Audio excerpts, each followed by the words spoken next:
É, esse ano que passou foi puxado, viu? Foi um espinho de mandacaru no pé.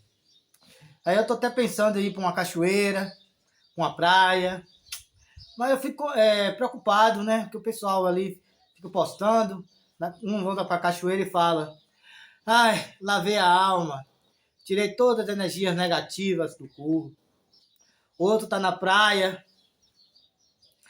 e coloca: ai, tudo que é ruim eu tirei de mim.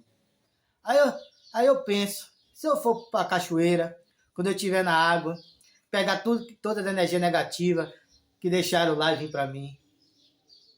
Ou na praia, tudo que é ruim que deixaram lá vir pra mim. É complicado, velho. Sei não, viu? Eu quero ir, mas não sei não. Tô preocupado. É um espinho no pé, viu? É um espinho no pé. Ai, ai.